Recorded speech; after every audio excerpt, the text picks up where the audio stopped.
Hello, good morning, happy Friday, and welcome back to Reaper Pro Tips with me, your host, and disembodied Hands Quindy, disembodied Beard John still out of town, and Kiki's on deck. What could we say?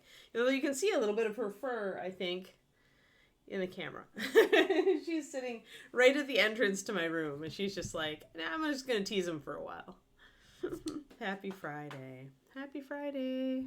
Happy Friday. I have the weirdness. Okay, so CrossFit, I've mentioned before, gives you the soreness in the weirdest places. So my new weird soreness is my actual shoulder blades. I don't think my shoulder blades have ever been sore. Oh, just don't even go there, Valandar. Come on now. Yeeks. Oh, man. Don't start that train or everybody's going to jump on it. Oh, man. But yes, we did. I made a new record last night, guys. 100 pounds. My first 100-pound lift. It was deadlift, of course, because deadlift was easier to do that with. Although it was a sumo deadlift, so it was a little bit different. But yeah, I hit 100 pounds. I was doing 85, which was my previous record. And I'm like, grr, I can do this. And so I did. And now my butt is sore and my shoulder blades are sore. Your shoulder blades get sore because you're not supposed to round your shoulders. You're supposed to pin them back to lift so that you do the proper posture, which means that you're pinning back your shoulders and you're asking them to like hold on to a 100-pound weight. Yeah, that'd be a thing. So yeah. So there we go. That'll counter the oldness. Yes, get buff, counter the old. That's my my new credo, right? At least it makes me feel younger. Because I kind of want to be like my mom. My mom was like, she hit a bump last year where she was just like, she had back problems. She had to have back surgery for her sciatic nerve. And she's like, until this year, I didn't actually feel old because she does. She and my dad do exercises. They walk every day, briskly. They're both over 75 now and they're doing great. Like they're doing fantastic. I would have said that, my mom now was as fit or fitter than I was in high school. Like seriously. But yes, I want to be that. In 25 years, I want to be still feeling good. So that's the credo. That's my thing. But it's kind of funny that I waited this long to do it, but yeah, But yeah, so I was very proud of myself. I actually rang the bell. So we have two things at CrossFit. If you lift your new highest weight, you get to ring the bell, and you can also put your total on the whiteboard. More people have been adding to the whiteboard lately, so I really should, but I decided that I would add to the whiteboard once I could lift Kiki in all forms. So until I can press 75 pounds, my name stays off the whiteboard. But I did ding the bell last night because I felt accomplished for my deadlift. So ding ding. Okay, so we're gonna change these arm guards. I want to go colder, browner, neutral. Whenever you're having a color conflict, the first thing you should ask yourself is, do I have enough neutrals? Most people never ask themselves that when they mini paint. But when you're having an issue and you don't like it and you don't want to make it like red, or if you don't want that extra splash of bright color on this guy because we're trying to keep him toned down being a vampire, then the first thing you should reach for is your neutrals. Like, get into the habit. And the colder of the two dark browns that I have that's not walnut is going to be russet.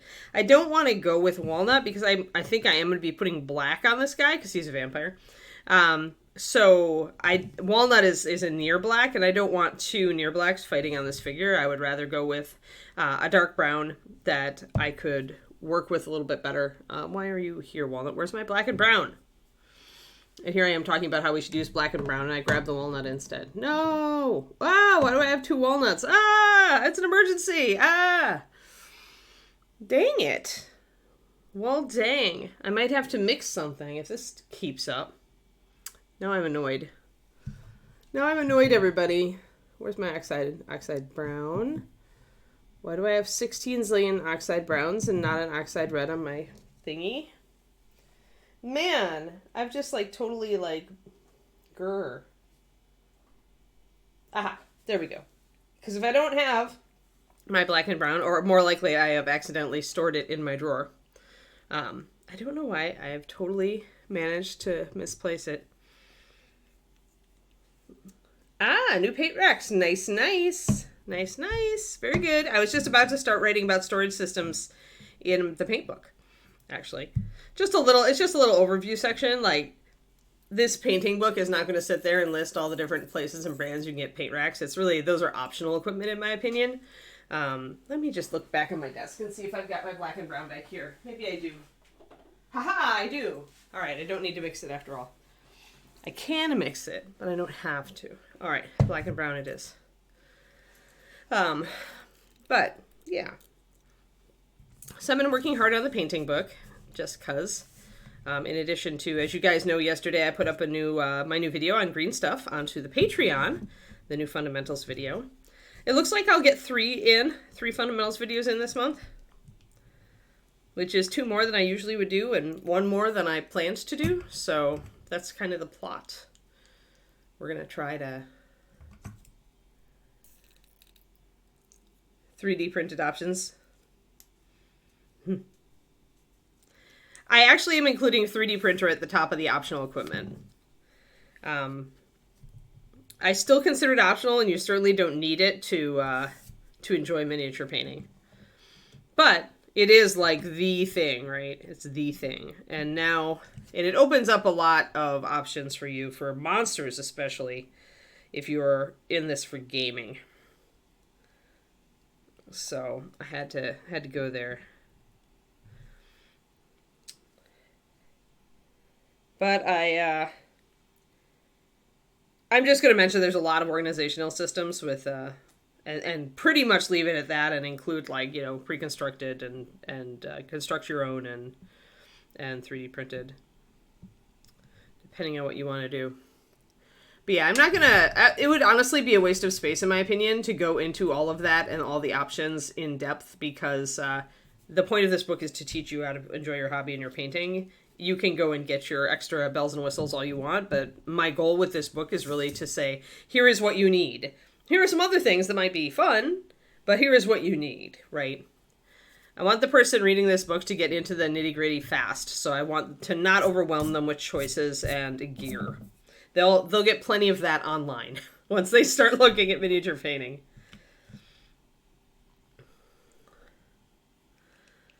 But yeah, so, and I still need to email Ron.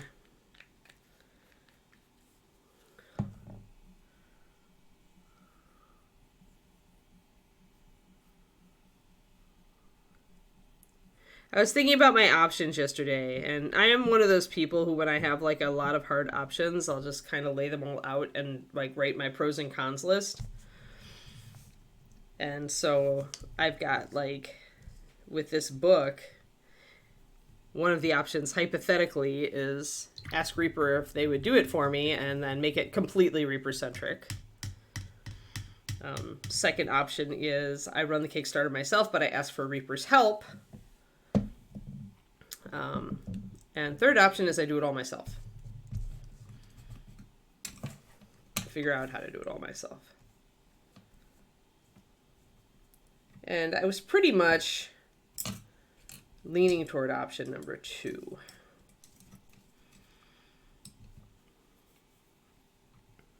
But there are definitely pros and cons on all of that. Where's my... I think I want this brush today. All right. And I want to mix a highlight right away. Mixing highlights for black and brown, you can certainly... I'm avoiding going up to intense brown with this because it's very reddish and I don't want it to clash with my my red. So what I need to do is go up in a different direction, probably toward a more yellow brown, because again, orange, I don't want that to clash. One way to do this is to just continue to mix oxide red into the black and brown. I can take that up, see how it looks, add some yellow, and we'll be fine. Right, exactly. It's not hard to find any of that. In fact, you'll be bombarded with it. So I'd rather give people here is really what I feel is the minimum. I actually have like kind of 3 lists of that. I have in my tools section, I've got my necessaries and I've got my optionals, but the optionals are all very useful. And I don't remember what I put on the optional thing, but then I also have an overall optional stuff, which is the 3D printer, big paint racks, stuff like that. there's other stuff down there that I kind of... I actually included airbrush in optional, because you don't need one. They're useful, and if it suits your painting style, you should absolutely get one. And if you're painting a lot of big things, they can absolutely help. But do you need one? No.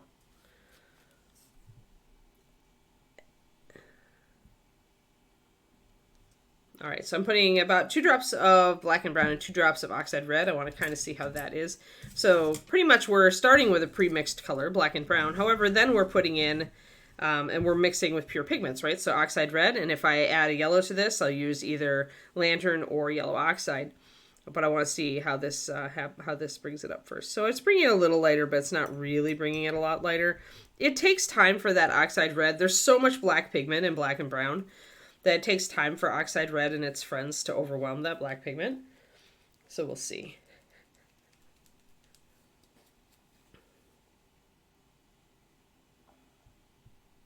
But the other thing I need to remember to do is to track my hourly on this book. Because when I set the initial goal, it will include like paying myself for all the work that I've done, which is going to be a lot of work. Okay, so that's got it to a little bit lighter, but it's only a little bit lighter. So now I want to grab a little bit of a yellow. Let's see, where is my yellow? Oh, oxide yellow. Now, we're going to find out right away if it's too early to add oxide yellow, because if I haven't neutralized enough of the black by adding the oxide red, this will definitely go green. But that was not a fully mixed. Come on, silly oxide, silly, so heavy.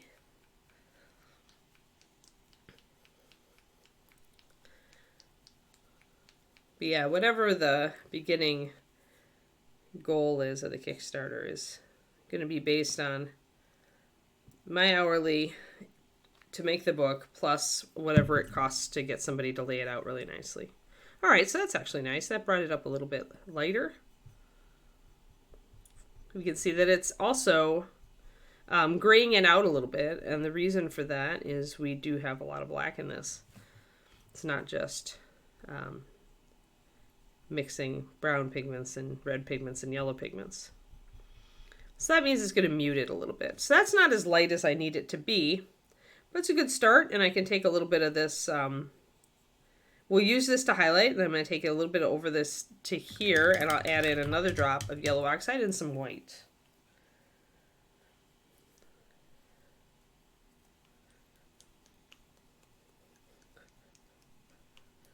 I did notice a DC right when I was trying to get the stream up, so do keep an eye on it. But I know Quindy always keeps an eye on it, so really I don't need to say that.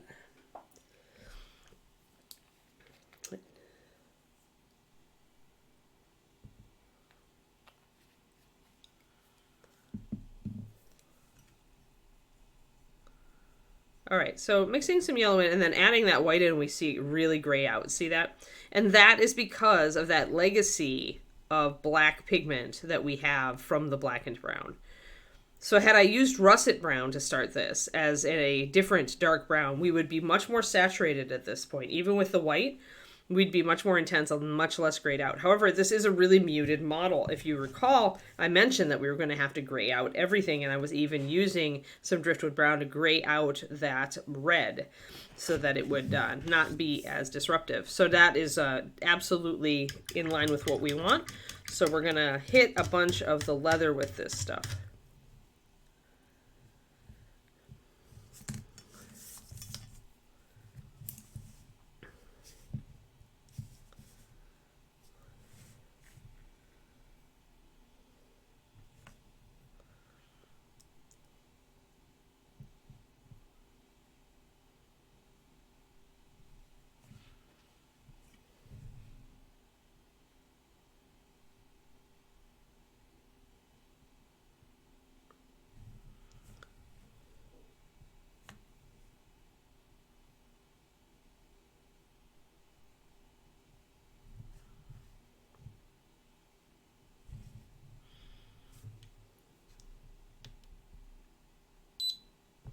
There we go.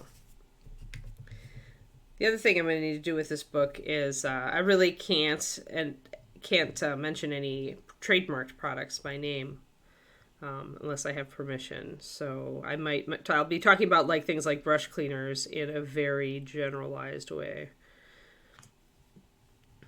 Technically, there are loopholes for education materials, but I don't even want to go there. So I'm going to go brown with this belt as well, because I really can't see myself making it purple. So I'm going to go, and it's a dark color. I need a dark color because I'm going to be doing gold, a cold gold along the, or brass along the outside of that. So, and of course, this is where it gets really difficult because this model has, it's really difficult to get behind here. There's not much room. There's almost no room to get your brush back here, period, to get these plates of this belt. And that's the one probably most annoying thing about this model. So what we're going to do is essentially we're going to black it out. If we can't reach it with our brush, we're just going to take walnut and we're just going to smother that area with walnut. But I'm going to get what I can, because there are tiny gaps that I can get in. But a lot of this stuff, you're not going to see it not back behind that axe. So if you can reach it, great. If you can't reach it, just fill it in with shadow. All right, boots. We've got lots of things we can do with the boots here. We definitely have an overcover on the boots, plus we've got straps.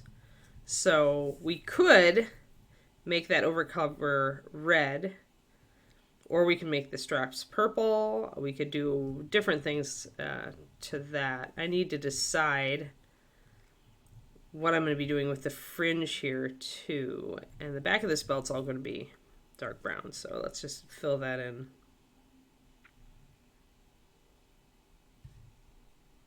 And I'm just going to paint over the medallions. I know I'm going to do them in metal, but right now it's faster to just hit them.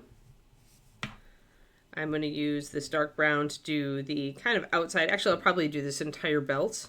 And then I will do a purple center to the belt, but I'm going to come back and do that, cover it in white, and go over it with the purple. Because it's trying to paint around the edges and just leave that center strap. It's just annoying. Don't do it. There's no reason to. Just paint over everything. Then come back with your white and pick up that center of that strap, and then go purple over the top, and everything will stand out really well. Sometimes it's just not worth it. Sometimes it's like painting dragons. Paint the whole dragon the color of the dragon is going to be. Then go back and add all your embellishments. But it's going to save you so much time base coating.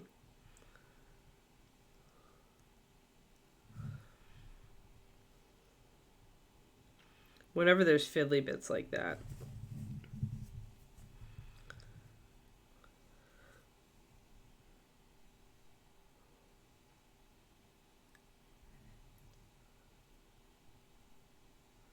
It's like painting Gemstone Dragon, who we're probably going to paint tomorrow on stream too. But when I did this guy, everything just got teal. Everything got teal. Eyes, the gums got teal. I probably didn't paint a couple of the teeth just because if I could easily paint around them, I did. But if I couldn't easily paint around them, they got teal too. And then you go back in and you hit all those stuff. But if you're trying to paint around little details like the eyes and teeth, it's gonna hold you up. It's gonna cost you like 15, 20 minutes or whatever, and it's less time that you're actually using painting the things you want, the fun things. So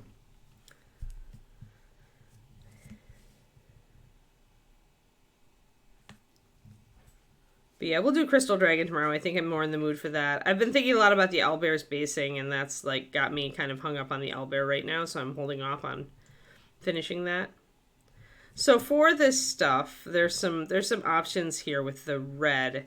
I could go very light with the straps on the inside here, or I could go very dark with them. I think I'm going to go dark because he is a vampire. I just want there to be straps.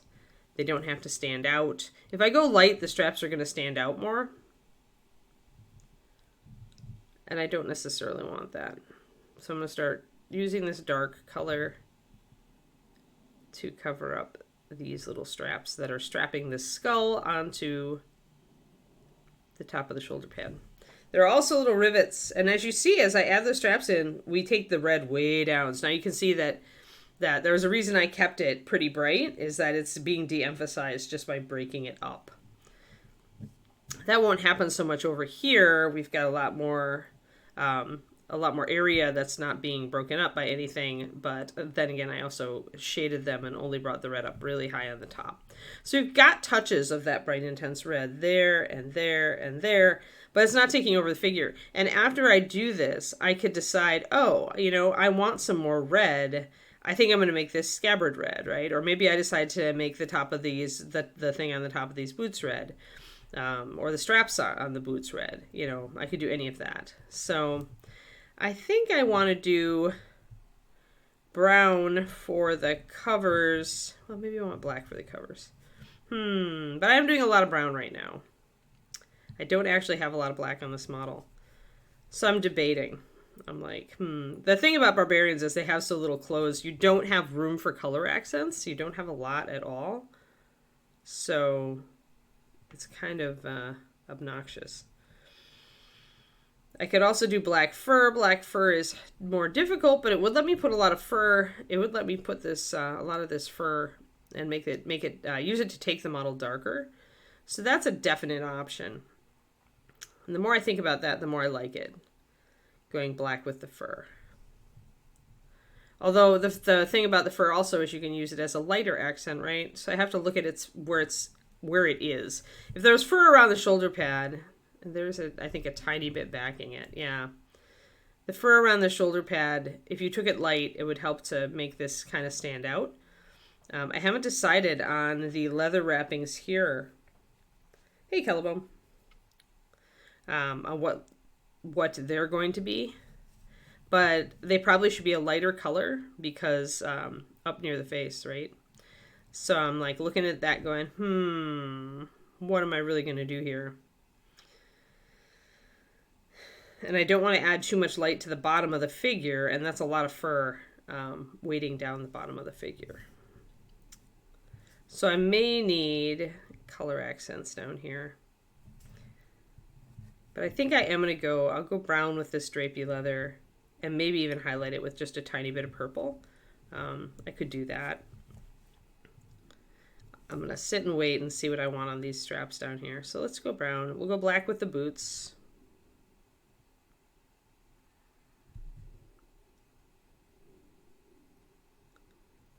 I'll make the straps a color because it won't be too distracting because it's down, kind of buried down there.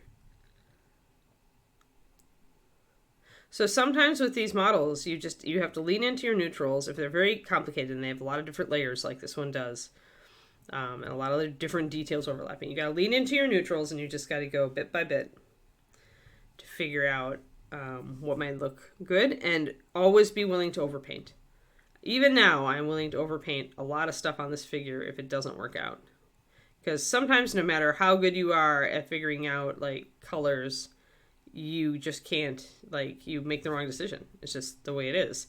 The painting doesn't turn out the way that you imagine it. Sometimes it turns out far better.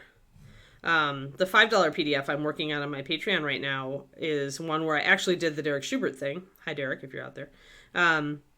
Which is that I sketched the figure with colors. Like, so it looks like a little cartoon stick figure version, not with any line work, just with blocks of color where everything go. And I did 3 different color schemes that way to try to figure out. This is my PDF on taking a color scheme from real life and putting it on a figure, by the way. So I'm essentially trying to figure out which, I have my colors, but what gets priority, right? Do I use a lot of green like the original photograph, or do I minimize the green and go with orange or yellow as my primary color? Because when you take colors from a real life photo or of a place or a thing, you don't have to keep the composition, right? So there's a lot of green in that photo because it's got a lot of plant life around it, but I can minimize that green if I want to, or I can lean into it. So that is one thing that would have helped this figure maybe, although it also would have been very difficult because there's just so many different fiddly bits on this model.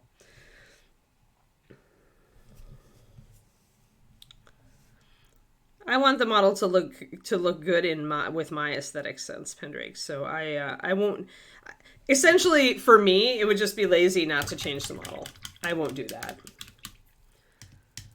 I got accused of being lazy early in my life, and I try never to lean into that accusation. So, when it's your hobby, yeah, can you do that? Sure. If you just want to leave it, if you're like, wow, this is ugly as sin, but you know what? I don't care. That's fair. That's you. But I won't do that. I want to be, if I'm putting this much time into a figure, I want to be happy with it. Or as happy as I can be. I'm going to do this little Ripped Hide in dark brown.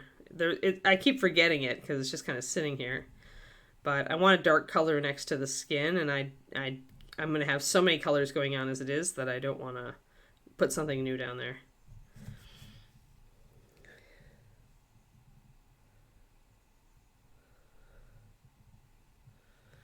Nice, Crows. Yeah, I got some fun stuff to paint over the winter.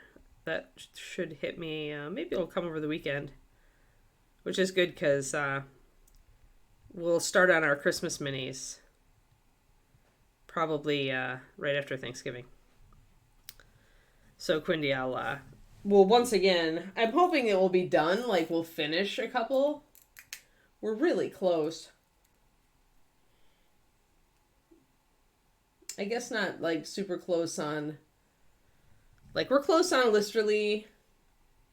We're close on this, well, this mini is going to need some time, but we're getting there. I guess we're close on Angry Link. We'll see. But I'll need to pop some models out to pop those Christmas models in.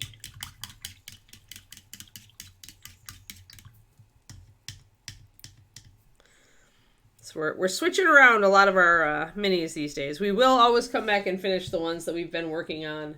I've just kind of moved them back, and then we'll move what's her name on with the Griffin promontory and the torch. We'll move her back in for Christmas because I want to do snow basing. So.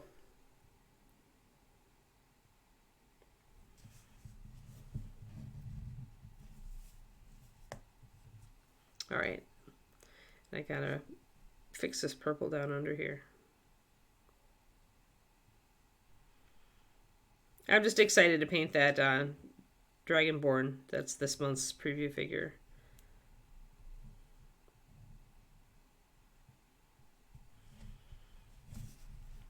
Or a free figure, I should say.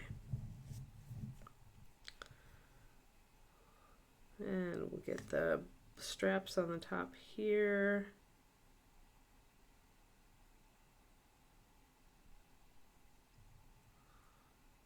But yeah, there's a lot of just fiddly, elaborate armor pieces on this model. Kind of reminds me of Diablo Barbarians, where it's got all the fur trim and stuff, since I'm running a Barbarian this time. I like my Barbarian. It's very face roll. Probably won't be at like high levels, but then I typically get bored at the higher levels anyway and stop.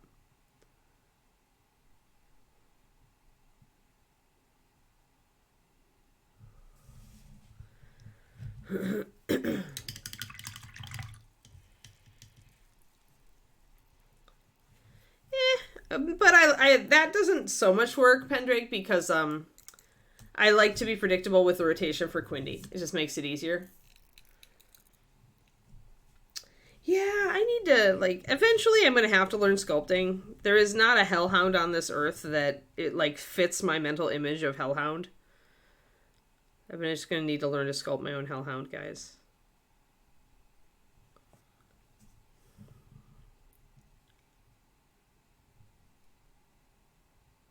Like, they're always good, but they never fit my mental image of them. Like, from other artists. I guess Hellhounds are just something that can be very individual. Just putting a little brown around there. Yeah, it alliterates, but who cares? I know you're trying to be helpful. It's fine, Pendrake. But when it comes down to it, I'm going to follow my own gut on this one. And my gut says, make it easy for Quindy, because she's a wonderful mod, and if I piss her off, she'll leave.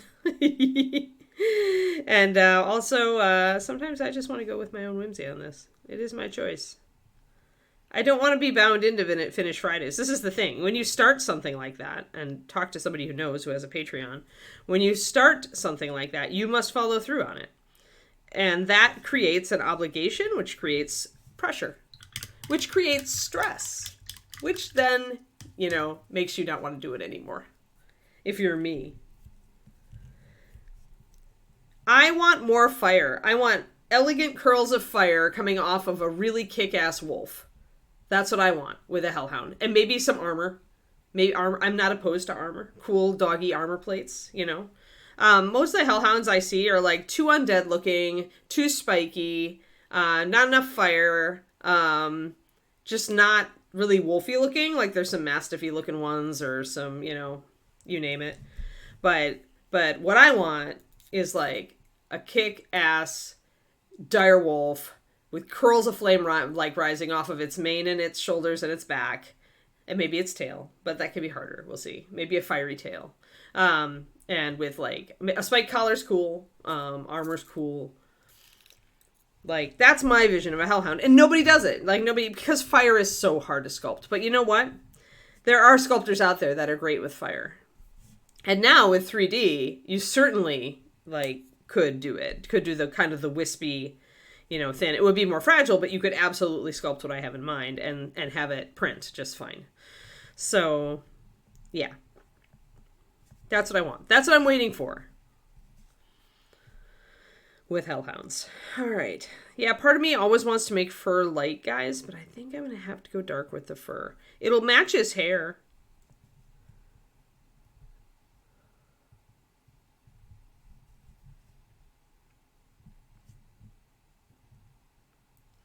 Alrighty. Yeah, that's okay. I think we're doing okay. I have departed from my my initial limited palette because I felt I needed to. Alrighty. I'm gonna use my dark brown to line around these purple ones. Kiki's too curly, though. Although the curly fur would, yeah, that's it. The fire is just really primitive and really bad. Like, I'm not into it. Because it also has to be a kick-ass sculpt. And that's the thing, is that monster sculpts often don't get the love that they deserve. Because they don't sell as well as character sculpts. So I'll just have to wait, or if I get lucky, somebody else will do it, or I'm just going to learn to sculpt eventually, to sculpt the things that I want to sculpt.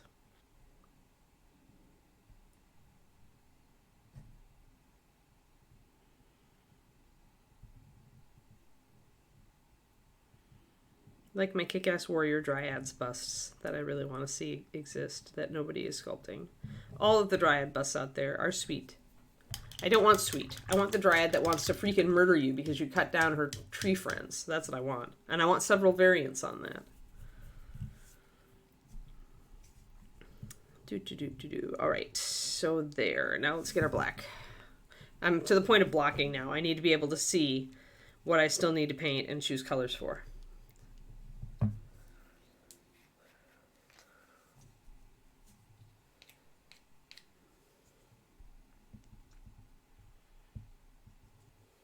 There are lots of things I want to do in my life, and I don't have enough time to do all of it. That is a sadness.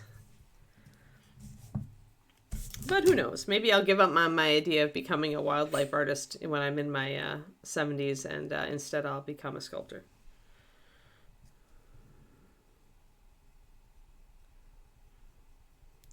My 50s are definitely the decade of writing, though. Like, by the end of this decade, I want to have at least 20 books published. I figure that's pretty good for a decade. If I can manage that, I'll be happy.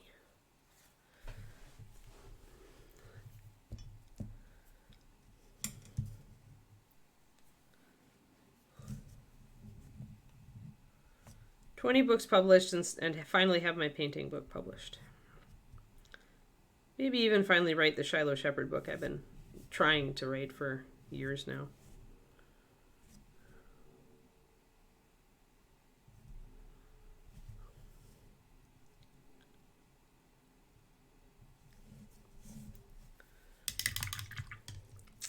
Yeah, I think I could do it though, Shotakami.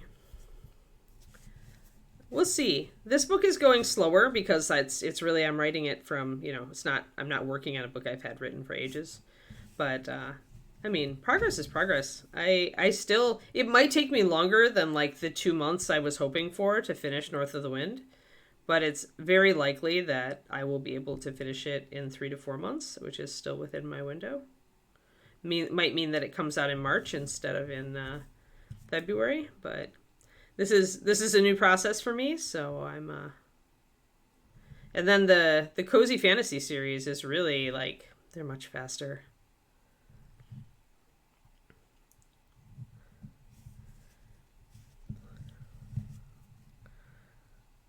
And I still have, like, there are other trunked novels that I have. There are 2.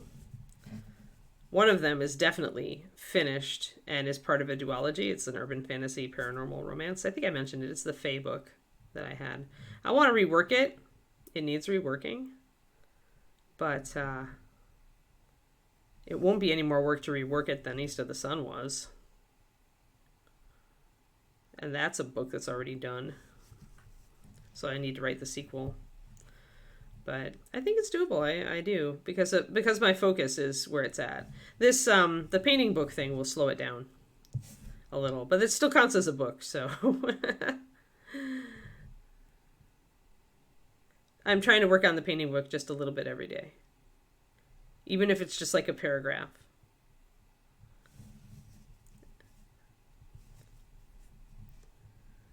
There we go. So we got that black fur coming in.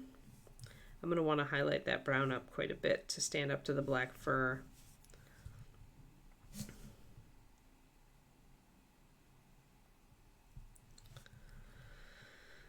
But yeah, once I get stuck in, I'm not necessarily a slow writer. I'm a slow starter. But once I get into the book, I can type very fast. I worked for the, one of my past jobs just out of college was working for the Relay for the Hearing and Speech Impaired, which is where deaf and hard of hearing people call in and type to you what they want to say, and you have to read what they say to the person on the other end of the phone.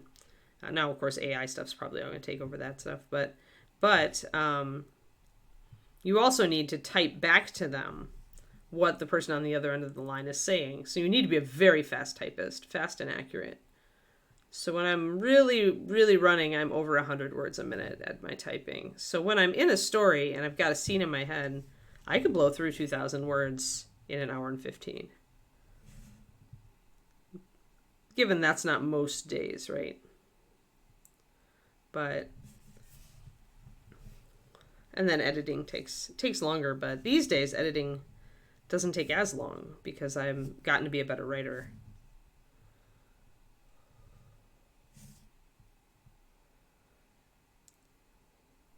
No, 6 is not sustainable.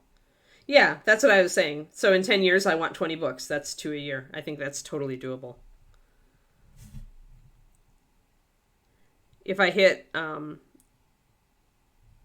really into one of my little funny side projects like the Cozy Fantasy, I probably could do 3 a year. But that would probably feel a little strained. It would really depend on how the books went for that year. Because some books definitely write themselves faster and easier than others. The paranormal Fae romance that I wrote, that's done, that needs a second book. That sucker, I was finished with that 75,000 word manuscript in, gosh, it was really fast. I want to say 45 to 50 days. That's the fastest I've ever written a book. It kind of wrote itself. But that's why it needs a lot of revision. It needs a lot of, like, where are the plot holes? I'm sure they're there, you know.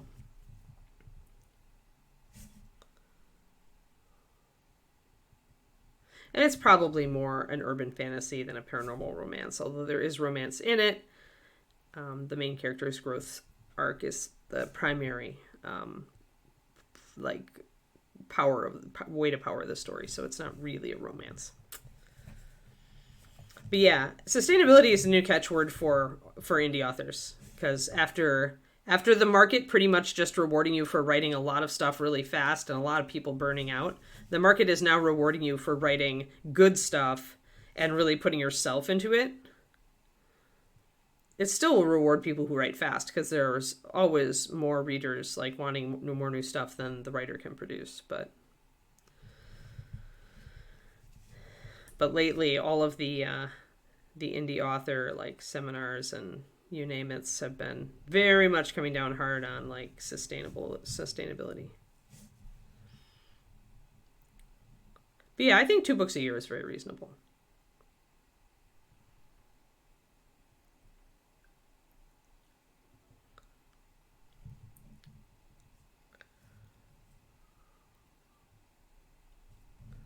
The only thing that makes 2 books a year hard is my other obligations. The fact that it's not my full-time job. But I do put a fair chunk of my weekend into writing, so. Yeah, well, I mean, as we go, we'll see, right? I might be wrong. Maybe I can't sustain it. Yeah, always possible. All right, so we're going to block in a bunch of other stuff. We're going to block in our blade, and we're blocking our bone. And then I've got to figure out a color for this leather stuff. I think I'm going to make it a lighter leather around his shoulder. Yeah, we'll see. I mean, it's achievable. Whether it, that's what my hope is. But I have to balance that with the fact that it's not my main income. I have to set my priorities toward also being able to stay a freelancer. And so that means that's why I pivoted into the painting book and into doubling down on my YouTube, which is actually growing very well. It's like I have tools that I could be using more effectively to grow my Patreon and, stay a freelancer. So that's what I'm working on this year. To see how it goes.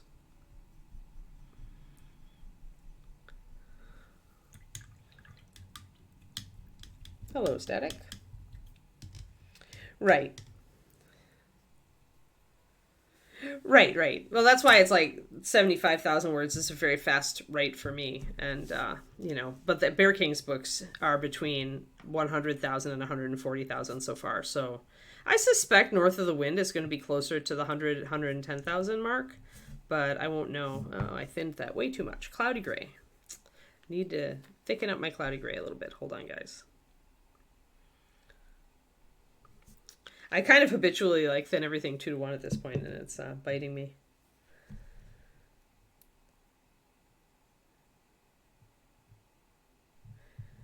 Yeah, some people can do that. You can do 80K words in a week. If you break that down and that is what you are doing, that is your life priority in that week, and you are a fast writer, you bet you can. You bet you can write. You can write a novel in 8 days. Fairly big novel. But that's not, as you say, it's not sustainable. It's only if the story is right there in your head and you're just boom. Like my urban paranormal romance one, that character had been in my head yelling at me for probably 2 years at the point where I sat down and wrote it. And it was just there. It just popped out and there it was. And I didn't that was almost pure discovery writing.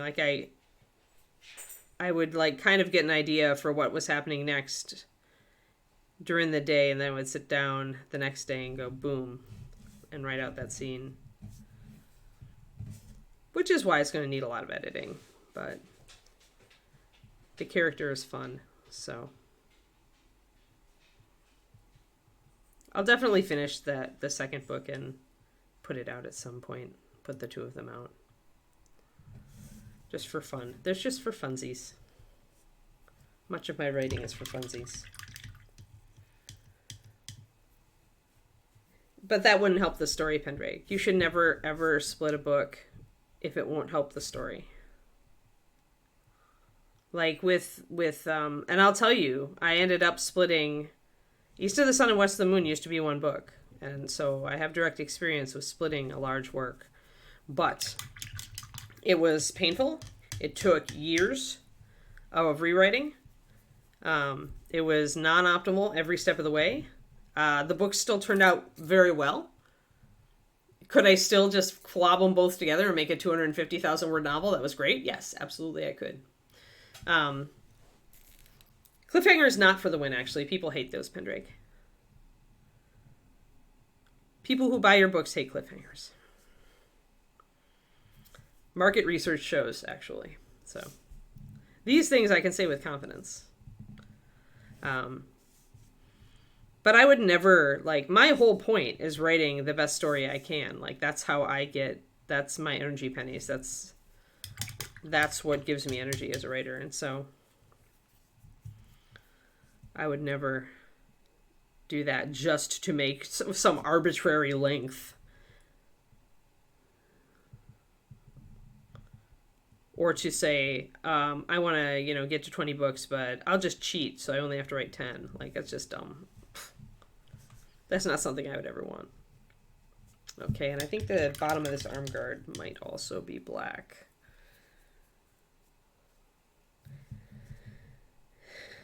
And cliffhangers work for TV series for one reason. You know that next week you get to resolve the cliffhanger.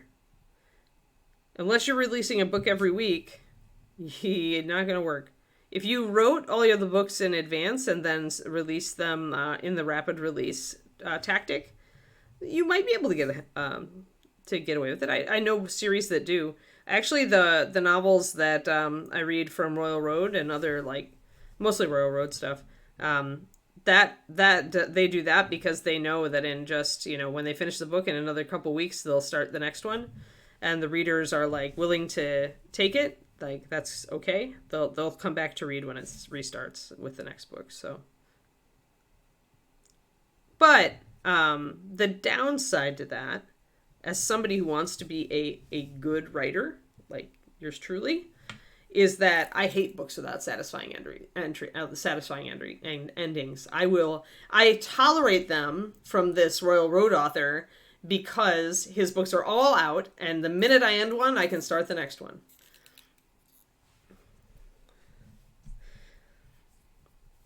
Yeah, and when the series gets canceled, then people are peeved, right? Shurikami, that's the thing. That's why it's never a great tactic. Like, honestly, if the only reason people are going to read your next book is that you left a cliffhanger in it, and some of them are just going to get pissed and decide they're not going to give you any more of their money, right? Because it wasn't satisfying. People want a satisfying story. That's the bottom line. All right, so now I've blocked in a lot of more stuff. He's looking more dark because I've blocked in a lot of that black fur. I like that. I like that he's looking more dark. I'm going to do the bone next. Maybe I'll do the, maybe I'll do this stuff actually like more of a rich leather color, but I'll need to mute it a little bit, maybe by adding a little bit of black and brown to it. Rich leather was one of our colors for this model, so that's a pretty good, oh, I forgot his feet. That's a pretty good call, I think. But yeah. There's a lot of advice, just like you bandied about Pendrake. Like, that's the advice I see people give on Reddit. On the self-published Reddit. Oh, just split the book. And it's like, do you have any idea how much work that is? And if you did, you wouldn't be suggesting it.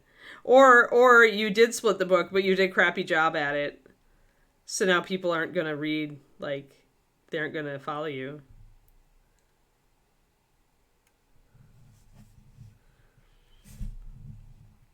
But I would rather put out the full 110,000 words, or whatever, and have it be a satisfying story, start to finish, and have it take a little bit longer to write. I mean, let's face it, I'm writing YA epic fantasy. Epic fantasy fans want longer books. They don't want short books. They're not interested.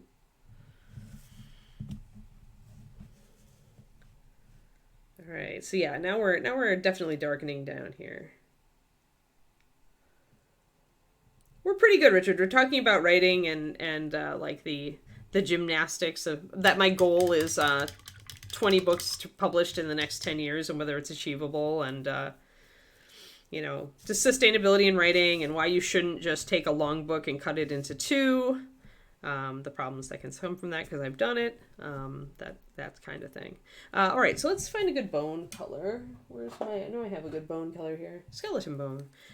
So I'm going to take skeleton bone, and I'm actually, again, going to mix it with the black and brown. This will create a dark grayish brown. Right, exactly. Yeah, world building, yep. Well, world building and several character arcs usually, right? And that's why East of the Sun and West of the Moon ended up so long, is because I had 3 main characters. So I'm going to squeeze out some skeleton bone into 2 different puddles. One, I'm going to keep it pretty pure. And the other, I'm going to add just a tiny touch of the black and brown too, just to see if I like the color. So a little bit on my brush. I want to get a darker color for the base of the bone.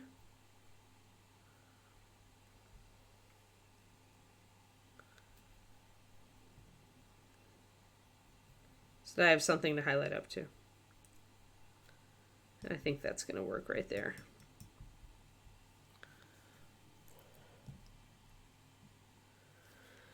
Yeah, obviously you don't want to write the book that stalls in the middle.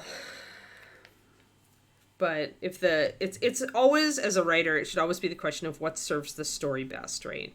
Is my story going to be better told as a series of shorter novels, or is my story going to be better told as a shorter series of longer novels, or am I Brandon Sanderson going for the 30-book equivalent in 10 books?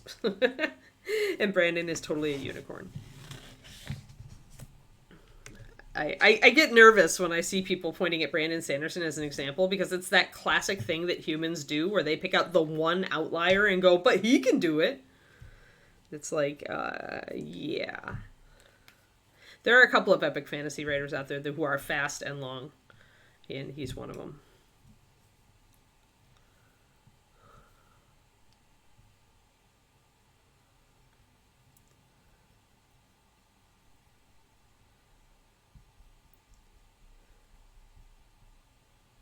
I mean, and honestly, his fans, including me, will wait between novels, because when he puts out one of the Way of Kings novels, or the Stormlight trilogy, or Stormlight series novels, you get 3 books. You're essentially reading a trilogy, and he's writing a 10 trilogies, to do his epic. So he's insane. Yeah, some people don't. There are some of his books that are like that for me. I could not actually read Mistborn Shotakami. I think I made it like 5 chapters in and went, not for me, because I didn't like the characters very much. That's always it. But I did like his characters for Stormlight Archives, so I am reading that. But I'm reading it slowly, because it's an epic, and because it's so sweeping, and because there are so many characters. I'm definitely, I read it, I have to be in the mood to read it. It's the same with Song of Ice and Fire for me. I have to be in the mood to read that sort of thing. All right, so this is gone. I'll show you this. Now, what happened here is that the color... Oh, Kiki, you dropped a bully stick right at my feet here. The color here has gone a little pink. Because... See it right there? Because it's made by mixing black and brown in. And black and brown has a very large component of red oxide. So that's going to turn pink when you hit it with white. The antidote is to add a little bit of our rich leather to make it more of an orange or yellowish bone, both of which are acceptable.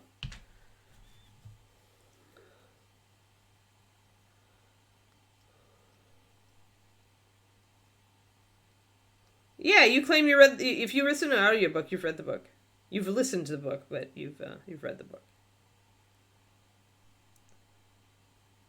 But if you listen to the audiobook, you still, heard the story. If you must clarify, just say, I read the book on audio.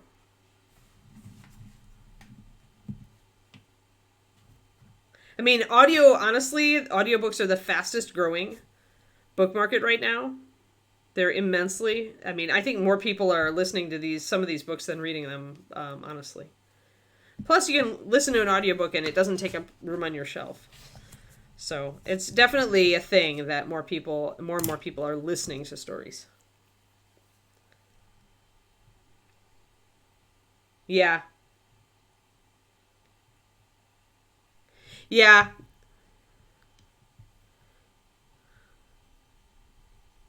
Yeah, because he's setting up the story. And honestly, epic fantasy, long intro, I'm used to it. The world was interesting enough, Shoto, that I stuck with it, and then I decided I liked several of the characters enough that I wanted to see what happened. And then by the time when I hit the end of the first book, I was like, all right, that was a good surprise ending there, Brandon. I'll keep reading.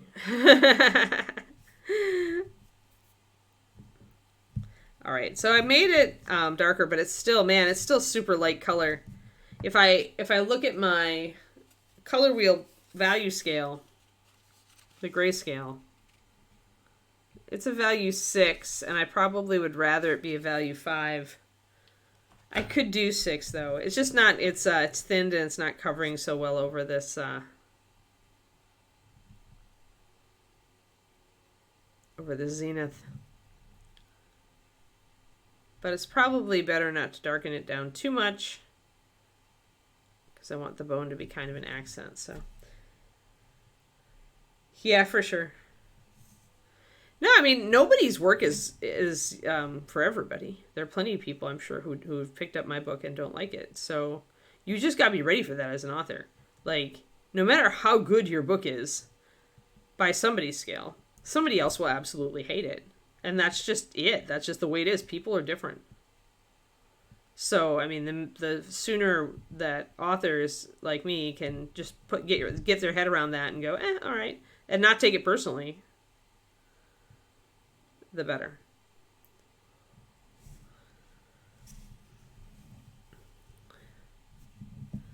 Let's put this on this big skull and see how it looks. I'll probably put some shading.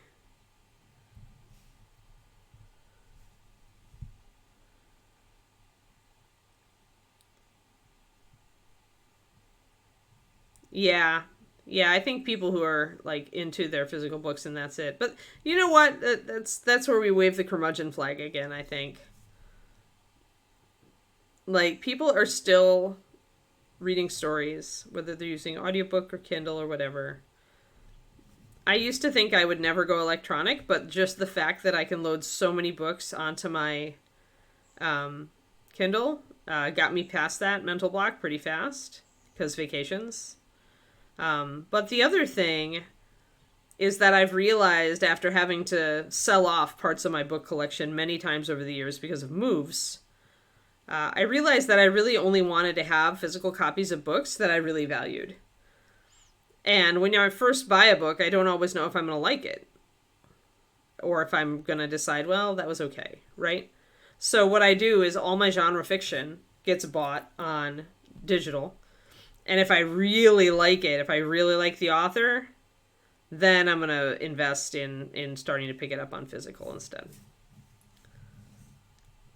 But I have limited room and limited bookshelves, and all the bookshelves I currently have are full. So it's like, I gotta watch what I buy physical copy of.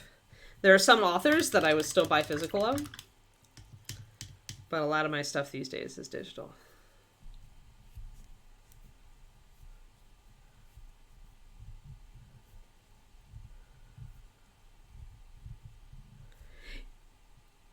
Yes, exactly. Once you've been shot at, it skews your standard for what's stressful.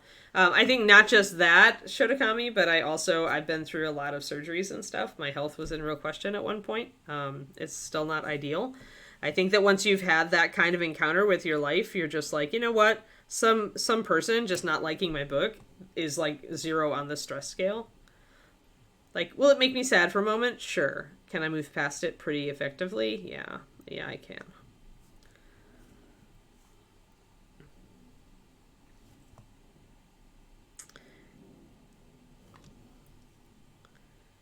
Like I said, it is inevitable that someone will not like my book. They will not like my writing style. They will not like my characters. There's all sorts of reasons that they would not. So, yeah. You just deal. It's like somebody not liking your paint job on a miniature. I liked it, so it doesn't really matter. Sorry you didn't. You know, you're a KU person, Shoto? Yeah. I also have KU. KU never did well for me with my books, so I'm actually, is it that day? What day is it? What's the day? Yes, it's today. As of today, I warned you guys a little bit ago, but as of today, West of the Moon is no longer in KU. So I essentially was getting so few hits on my KU that I decided it wasn't worth it, and instead I'm going to go wide with these books. Each new one will probably go into KU for its first 3 months, just to see if things pick up for the series. I can always re-enroll if I want to, but my kind of book is probably just not the kind of book most people are looking for with KU.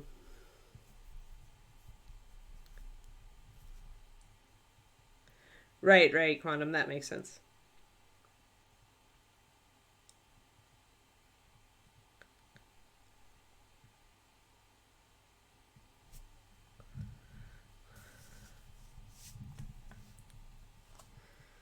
These days, I not only read a lot digitally, but I actually read on my phone a lot.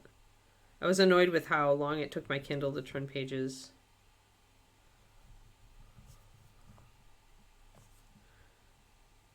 And it was an extra device to bring on vacations that I had to worry about charging.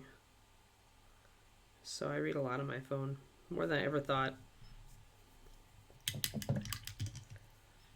Yes, and the font increase is crazy good, Turton. Exactly.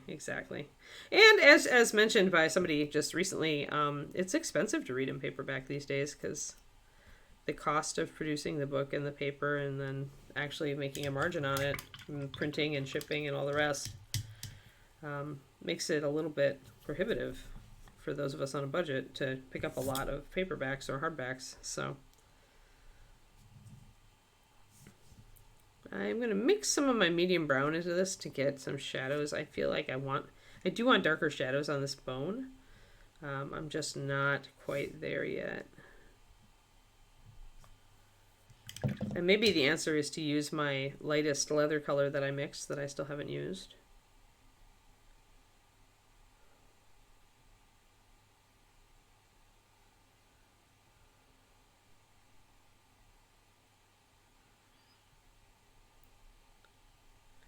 Yeah, I didn't want to carry around a tablet everywhere.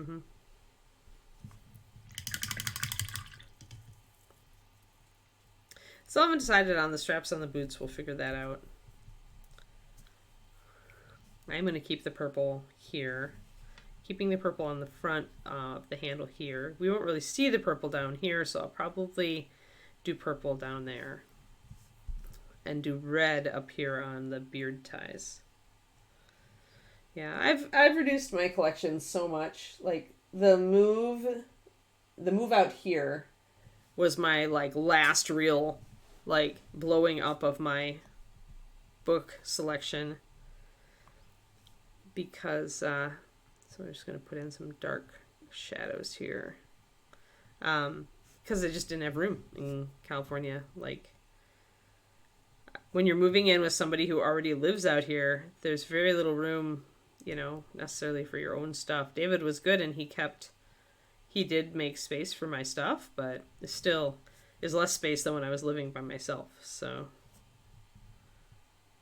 I sold and gave away and got rid of a lot of books before I moved. Now I'm pretty happy with what I've got left. It's all stuff that I value.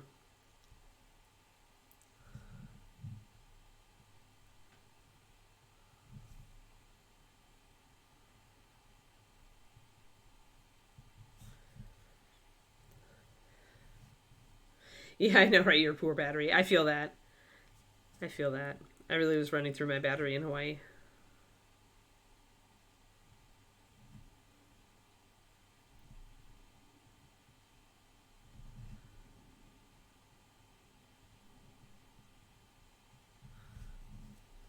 All right, so a little bit of shadows. I wanted just a little bit more definition. Now I'm going to come back.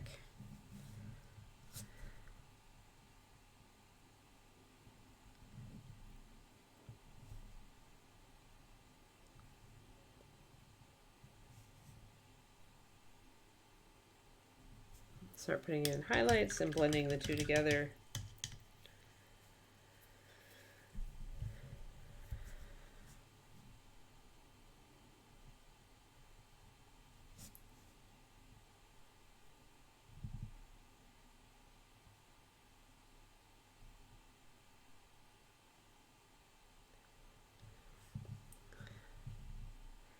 I think I'm about ready for Thanksgiving. I picked up stuff at the store yesterday, and I picked up a tiny turkey for Christmas, just to keep it. It's frozen, so I just chucked it in our big freezer in the garage. That'll be for Christmas for David's mom's favorite. But I was able to find little turkeys pretty easily this year. Mine is under 9 pounds, just barely. And I think that's going to be just fine for 4 people with a couple days of leftovers, so.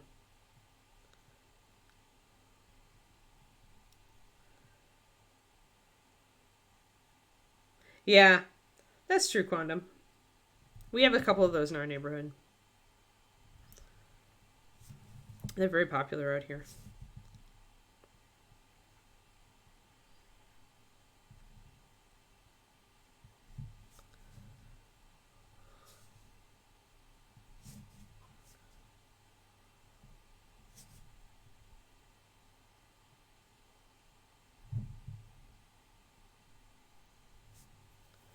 Doing a little bit of blending to make some of these bones come out.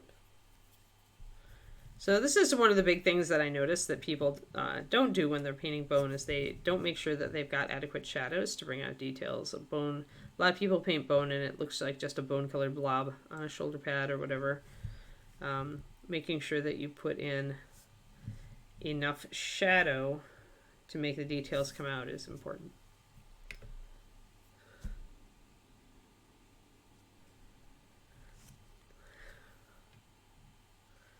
These days, the only books I buy in hardback are going to be art books where I need a full color reference.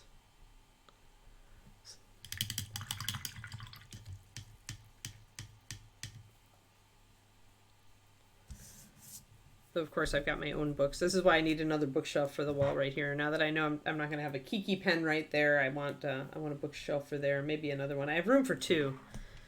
But I want to be able to have space for my books as I publish them.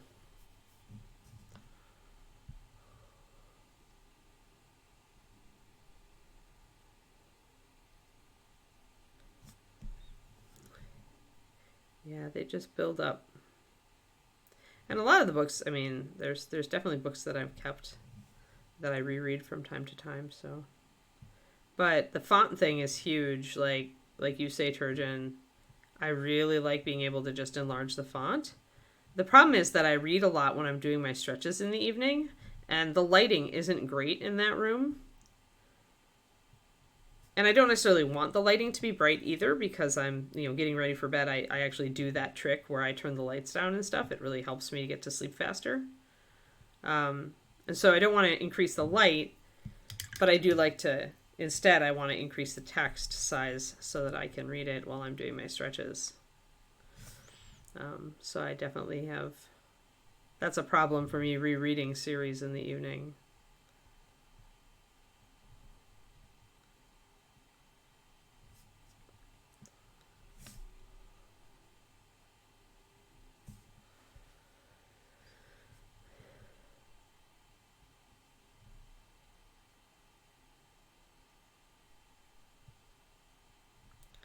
Just bringing out little details that the sculptor has put onto this skull.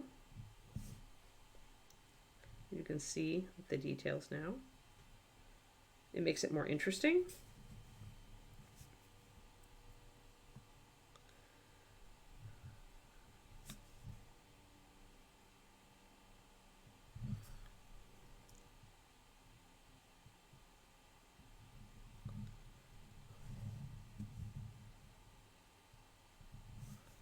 So December is going to be just like a huge blob of non-productivity. I'm starting to get myself kind of ready for it mentally because my parents are coming for a weekend earlier in December, and then David's parents are coming for the actual holidays.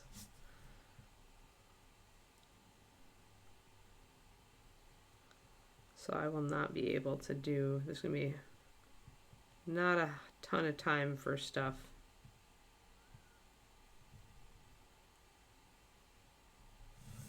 Now we're getting the little teethies. Toofs. Toofies. Speaking of toothy, Kiki is totally conked out in the hallway.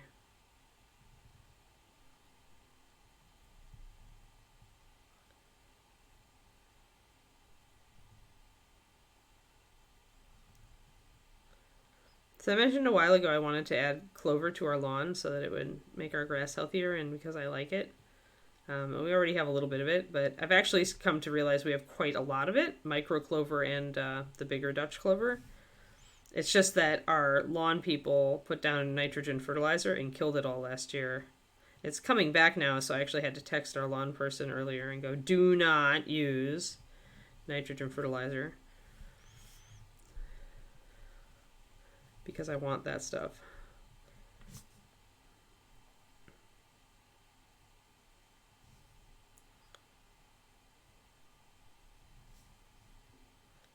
I want it to fill in the bare patches.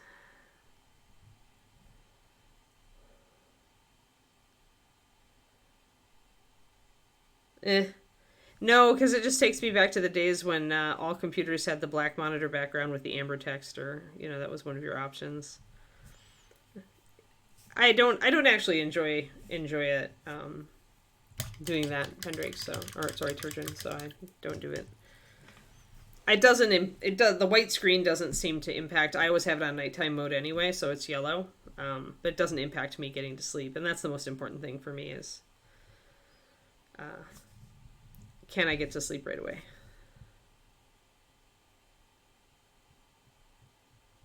When David wants to watch television before bed, I'm always like, make sure your computer's on nighttime mode.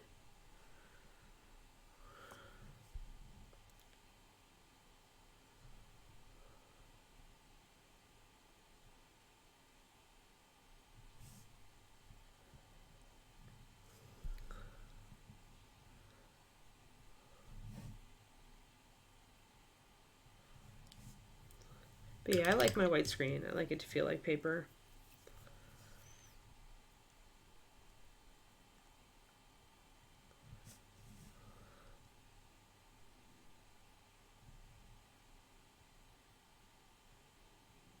There we go, little teeths.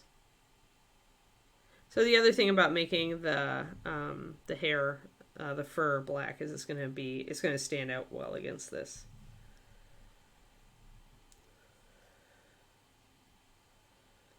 Yeah. Well, this lawn guy might get evicted for the same reason. The clover should come back, though, after mowing. Ours does.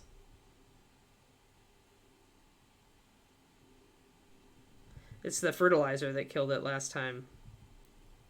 We'll see. We'll see how this lawn guy does.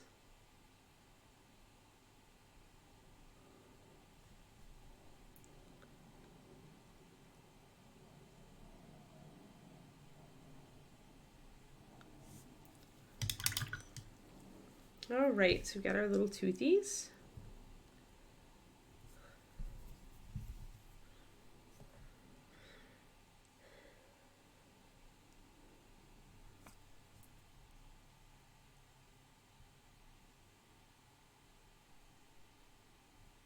We needed to get somebody to clear out our drain pipes is what our next thing is for the house.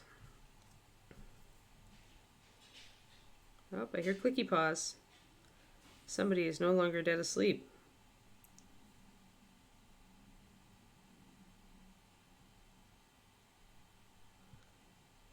I'm just taking a darker brown and just going over these little teeth to make them stand out better.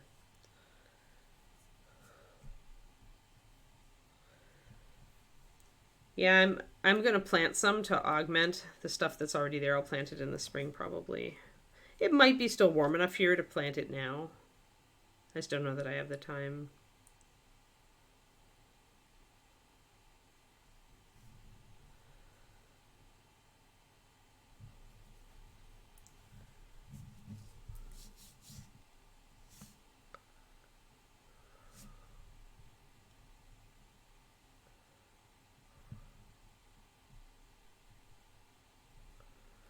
Alrighty, so you can see how that makes all the areas of the skull come out and look different. You can see all the details. And it's not boring. I'm going to take a little bit of brown and paint it inside this eye socket.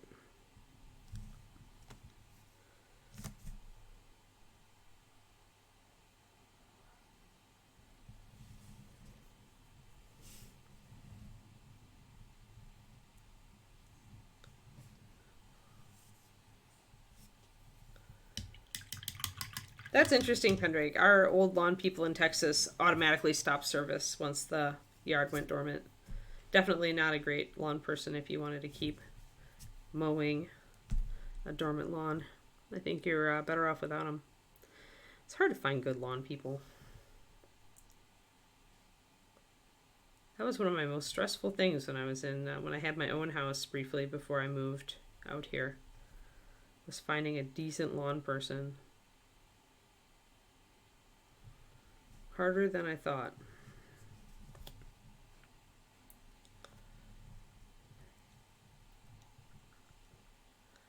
Oh, what was the...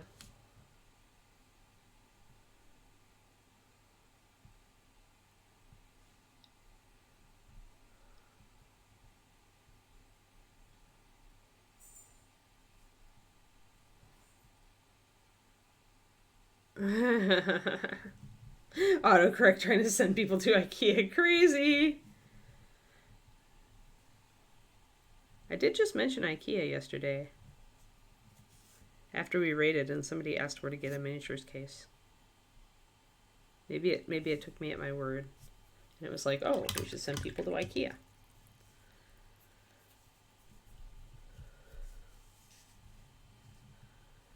Alrighty, let's see here. What's next? Oh, I need to get these little guys. This tiny little buried skull back here. Not going to have a whole lot of room, but I can at least put some brown in here and then bring the teeth out again and use the brown to shade the underjaw.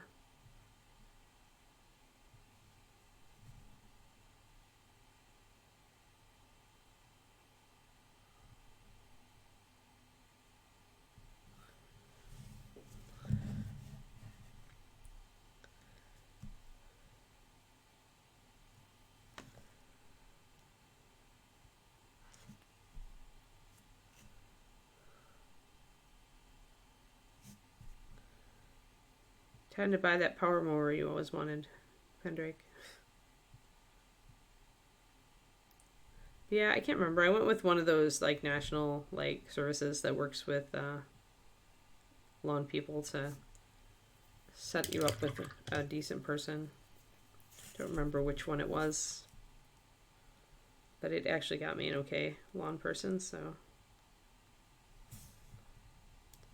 all I needed was grass mowed. Or I would have been in violation of my rental contract.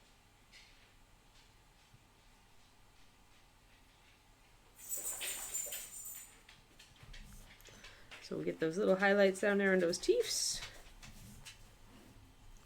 Yeah, hi Kiki. Hi Kiki. Then you need sheep, Pendrake. Hi. Yeah, old school push powered.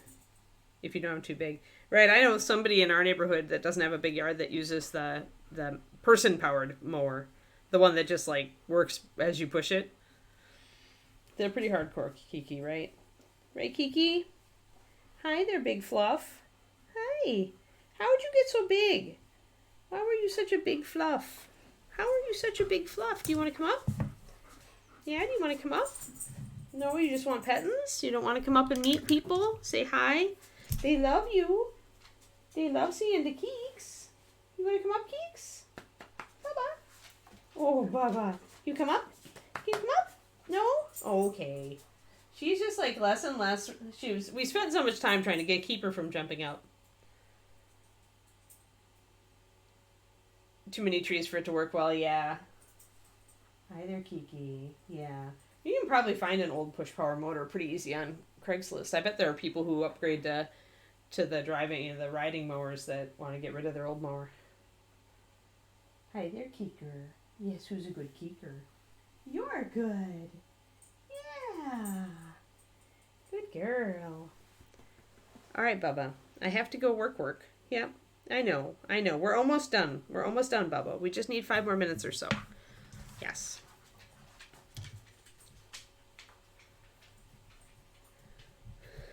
It becomes a nightmare. Yeah. Forget to mow. More like, I would rather do something else than mow the lawn. You're right.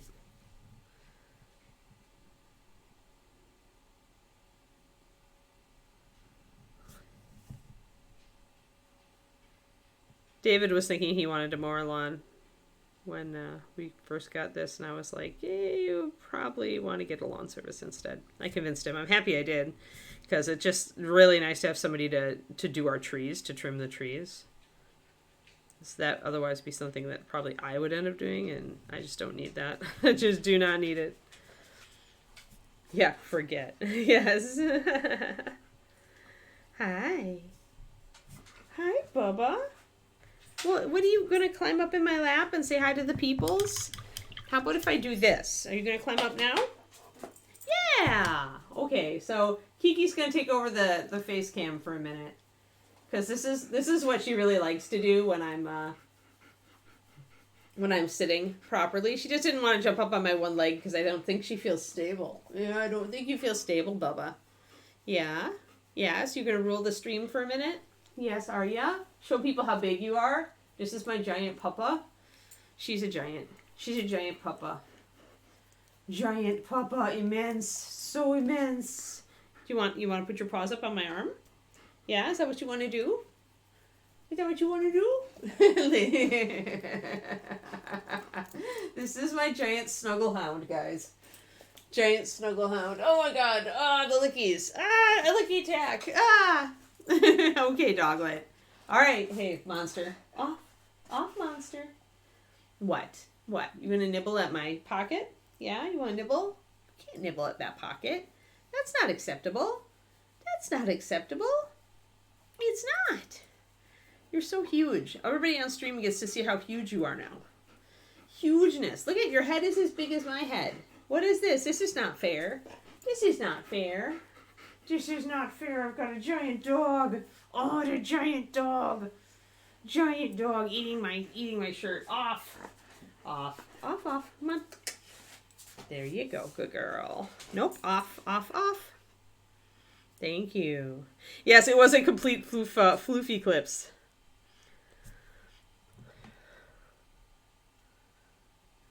I missed some stuff because of Kiki. A Roomba for lawns. Is there one? Oh, interesting. Oh, well, maybe, yeah, that sounds totally like they were, yeah. They were like, oh, we're allergic. 3 brands of robot mowers. Huh.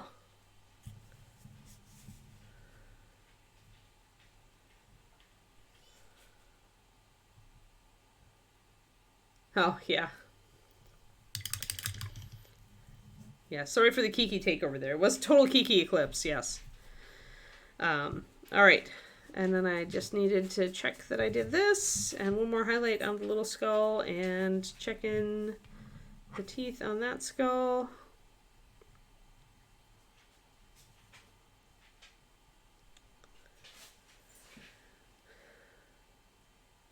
Yeah, I actually value her forcing me to walk, actually, Agent Marvel. Because, for one thing, it gets David some exercise, because he takes her for her morning walk.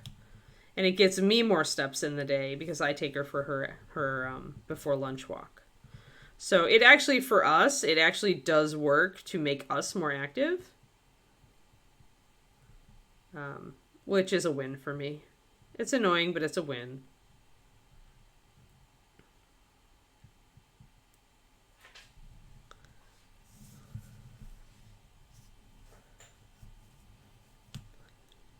Now I depend on our walks to get my 9,000 to 10,000 steps a day.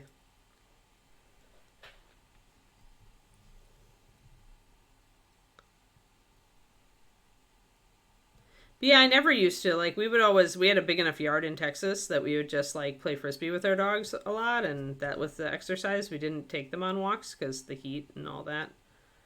Um, but here, the weather is nice. And I'm like, given it's getting not as nice now, but I have no problem taking her out for walks now. Yeah, that's just it, is when there isn't someone home. I mean, I obviously work from home, so. Yeah, and your dog doesn't want to be at home for 11 hours every day. Like, it needs to go to the bathroom every 8 hours. So, although some dogs heroically learn to hold it, it can't be pleasant. It's not pleasant for people. So, it's good to know when a dog is really not a fit for your lifestyle. They are higher maintenance than cats.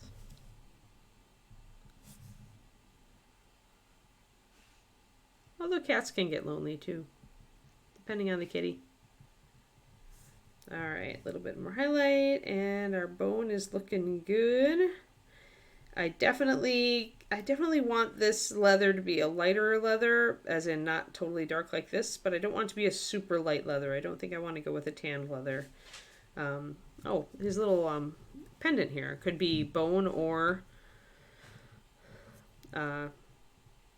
stone. I think I want to make it bone. Since it's small, I'm going to paint it with the shadow first and then bring it up with 2 highlights.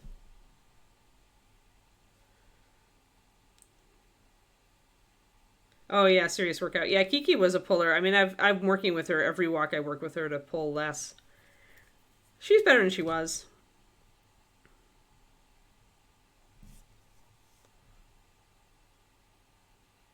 That's how I know Kiki is a super strong dog, because pulling.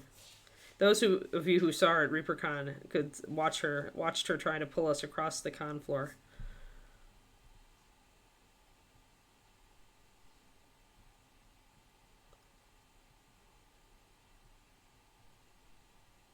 I'm just going to sharpen down the end here of this little pendant. Right, yeah, that does not sound like a fun work day, Sir Gambit.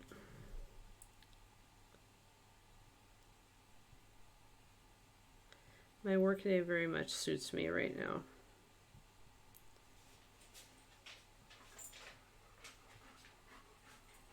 There we are. Nice and bright. So we've got that done with bone. And I think we're about right, yeah. We're about at where we need to be.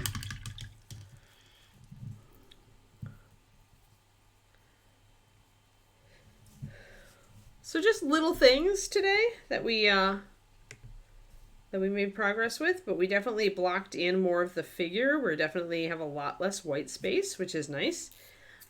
Next will be like blocking in the gold and the medium leather, and I'll probably use close to the same color for those. Oh, I forgot the gray down here. One second. I forgot there's an axe handle down here. Gotta paint that. There we go. Sweet. But yeah, so we're slowly figuring out what we want to do with the various remaining pieces of the beast, and we'll probably finish base coating all of that next time, and then we'll start highlighting everything in earnest. So yeah, but he's coming. He's coming. He looks properly barbarian-ish with his vampiric skin tone. I actually like the back of the model a little better than the front because it's less cluttered. I think it's gonna look nicer. That's silly. That's where you kind of question, like, really, do you want this much crap on a model? When you look at the back, which is less cluttered, and you like it more.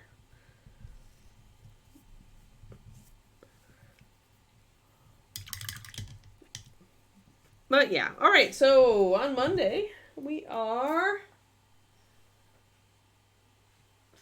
This will be Thanksgiving week, so we'll have 3 days, and the first will be on Listerly.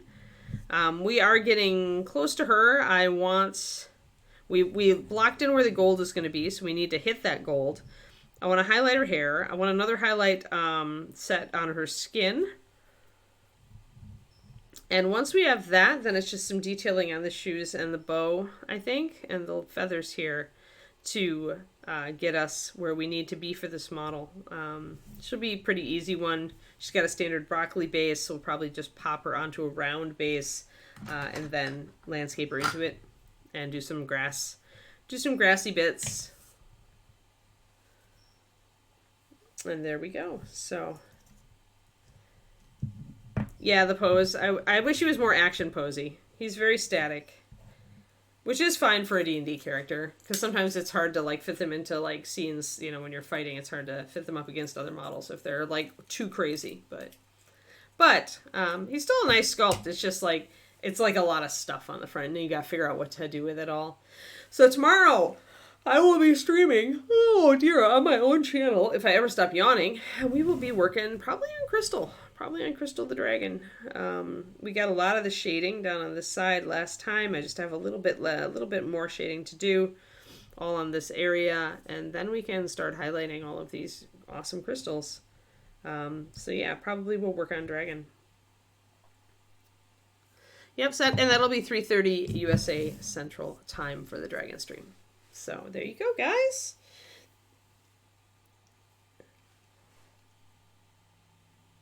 Oh, yeah.